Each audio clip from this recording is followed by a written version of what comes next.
I think this is a paper, it's work in progress with Mohammed. It's a slightly different take on this topic of inequality in the region and globally. And broadly, we're doing what Eva said we've been doing. We're trying to bring the people in the picture and basically ask, how do people feel about inequality actually? Economists obviously have been very interested in inequality for a long time. Income distribution, its relation with social movement and the like, use of Gini coefficients. Recently, it's been extremely popular to look at the 1% richest because of the increased concentration of income and wealth in the world, and Piketty has made big name for his book, and the focus has been much more perhaps on the impact of the 1% on politics. How does this affect the way politics is done to have extremely rich people and more wealth concentration?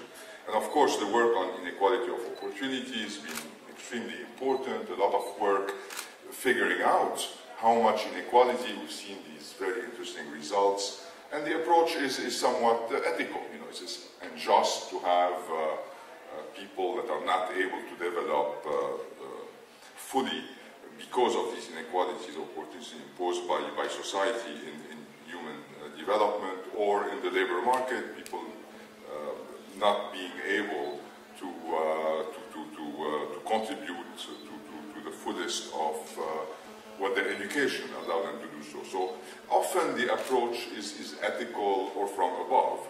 What we want to ask is, how do people care, actually, or how do people feel about the different types of inequalities in particular? Do they care more about one or the other of these three measures in particular? Do different people care differently about these different types of inequalities? So to do that, we need to figure out what is to care for, and so we're going to use a measure of happiness. Are people happier or more, are similar people happier or less happy in different countries that have different measures of inequality? Importantly, given their level of income. So I really want you to keep that in mind. When Raghi tells us the middle class got poorer, obviously they are less happy because they're poorer. But are they also, in addition, less happy because there is more inequality? And this is the impact. We're trying to separate these two impacts to measure the impact of inequality on their happiness. I must say the literature on happiness is now well developed. It's connected to behavioral economics. They've had a Nobel Prize. Some countries calculate their global happiness index. And it's a very interesting literature that I encourage you to read. I don't have time to get into it. I'll show you some results from that literature. There is a smaller literature on the impact of inequality on happiness using Gini coefficients. Gini coefficients are hard to come by in terms of large data sets for the world, but after the World Bank put together in the 2000s a set, there's been some work. There's a very interesting first paper by Alessina and some of his friends in 2002 that shows that controlling for income, people are less happy when the Gini coefficient increases, when we're comparing countries or periods. And interestingly, they show that different people get unhappy in different ways. In particular, in Europe, they show that the poor get unhappy, but the rich don't really care where inequality increases. While in the US, the poor doesn't really care, but the rich become unhappy. And they interpret that, interestingly, by thinking that there is social mobility or perceived social mobility in the United States, so the poor don't really care, we're comparing states here, about inequality because they think maybe their kids will actually be rich. Social mobility is more, inequality means you can actually become rich. While in Europe there is less social mobility and the rich get hurt by inequality because they're afraid of instability. Countries with more inequality can be more unstable. We have worked, some people have worked on China and on Latin America, and the results there are that Again, an increased Gini coefficients across countries or time makes people less happy, and typically the poor are especially hurt, they are especially unhappy, and the rich actually in those two regions get happier with more inequality given income.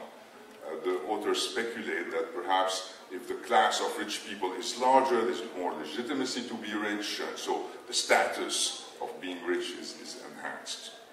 Now, theoretically, as I said, there's some work on the Gini type income distribution, impact of happiness.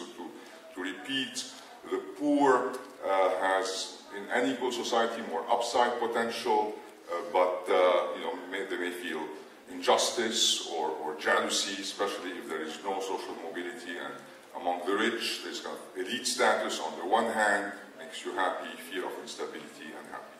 Now, 1% and inequality of opportunity, there's no work. I think our work is the first. And so we have to think a little bit about what it means conceptually. So let's think together. Imagine the 1% increases in your country. The experiment is, again, we're holding your income constant. So take your country and we add a Bill Gates to this country. How do people feel about it? You could think that, generally speaking, it's going to depend about how people think that it's going to affect the politics, since the 1% is so connected to the politics. Perhaps the poor may feel happier if there is more support from the very rich to the poor through NGOs or other means. The rich, on the other hand, may feel unhappy when you think about it, because they may lose power to the super rich. The super rich become much more powerful, and the rich that were powerful are not powerful anymore. Hypothesis, let's see what happens. Now, inequality of opportunity, and I'll show you we have a global data set, somewhat limited in scope. It's really about labor market and not at all about human resources, which is the important issue in MENA, it seems. Let's think about it in terms of wasta. Let's say we increase wasta in a country, holding incomes constant. Now, the poorest, will they get happier or not? It kind of depends on whether less wasta is good for them in terms of more equal opportunities, or whether less wasta is bad for them, because that's their comparative advantage and their only way of making it. So it very much depends on the meaning of increasing, on average, inequality of opportunity. On the other hand, you may think that for the middle class, losing wasta, less wasta is good, because they can take more advantage of their human capital, which was sometimes blocked by those preferential treatments where they may not have a comparative advantage. For the richest, maybe it's just an issue of kind of increased inequality, making them unhappy against fear of change. No wasta, suddenly it's meritocratic society. It may scare them in terms of losing power. In any case, we're going to test that. We use the word value survey and the SWIID database that we spoke about, several people spoke about in this conference, which is actually a very rich database with standardized measurements of inequality, especially on the Gini coefficient, coming from the World Bank mostly, and the 1% coming from the Luxembourg project of Piketty and company. We add to that, from the word value, a measure of inequality of opportunity. We look at the answer to the question, in the long run, hard work usually brings a better life, or one. Or hard work doesn't generally bring success, it's more a matter of luck and connection, wasta and luck. 10. People are asked to place their response on 1 to 10 range. And we think it's a very interesting measure. It's not terribly precise, but nevertheless we're going to be able to measure it for all kinds of people in all kinds of countries. So what we lose in precision, we're going to get in terms of overall range of data, and we're going to be able to also place the Middle East a little bit in a global context, which is extremely hard to do, of course, when you do the real hard work of measuring inequality of opportunity the way the colleagues do. So really we are able to look at 77 countries and 220,000 individuals. We don't have many Arab countries with Gini coefficients of 1%, but we have 13 with our measures of IOP. This is a picture of happiness in the world. The blue dots are Arab countries. It's shocking that Arabs tend to be unhappy relative to other people in the world with the same level of income. It's very shocking. This is 2012-13. You may think it's the chaos. Here's 2008. It's a smaller set of countries, but again, they are pretty low, and actually the countries that are in both slides, Egypt and Morocco, vary just a little bit. It shows you that these measures don't change enormously from period to period. These are Gini coefficients from the database I spoke about. Raghi showed you some of these figures. You see that Arab countries tend to be below, with the exception perhaps of Yemen, Lebanon, to some extent Jordan. Gini type inequality is low, a bit of a Kushner curve. This is the 1%. Actually, the data has quite a few Arab countries, not asking how they calculated them, but again, they tend to be on the low side of things. So, first impression, inequality of opportunity by our measure. Again, the Arab countries tend to be generally low, with the exception of Qatar. I guess it's good to have a wasta in Qatar. But they're generally low given their level of income.